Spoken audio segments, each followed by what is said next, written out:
Шушы көннәрдә Әгерҗе районының Варклад Бедия авылында Грон-Буттон бәйрәме гөрләде. Грон-Буттон иске һәм яңа дуслар очрашуы бәйрәме дип санала. Аның да асылы Сабан туе бәйрәменә охшаш. Язгы кыр эшләре тәмамлангач, җәйге кояш торышының соңгы көннәрендә пешәнгәчер алдыннан уздырыла. Милли бәйрәмнән хәбәрчеләребез язмасы.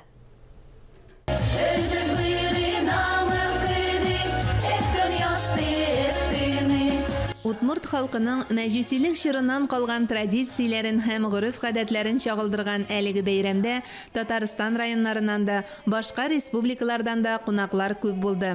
Бәйрәмдә уйный торган йорт, кем көчлерәк кебек уен мәйданчыклары да, милли аш-су, китап, декоратив кулланма эшләнмәләр ясау кебек остаханәләр дә оештырылды.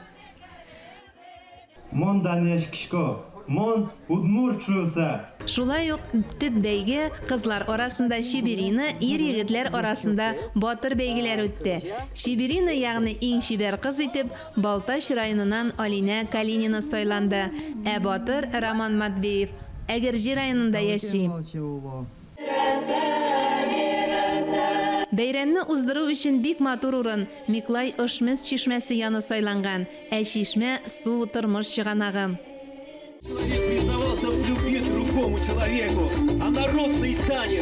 Шишмә янында зур-зур казаннарда төрледән-төрле боткалар пеште. Мәҗүсилеккә инанган удмуртлар ышануынча, Войс Алласы болыннарга килеп урнаша. Яхшы уңыш җибәрсен дигән теләк белән удмуртлар аңа табына башлый. Аның хөрмәтенә корбанлыкка мал чалына һәм йола боткасы пешерелә.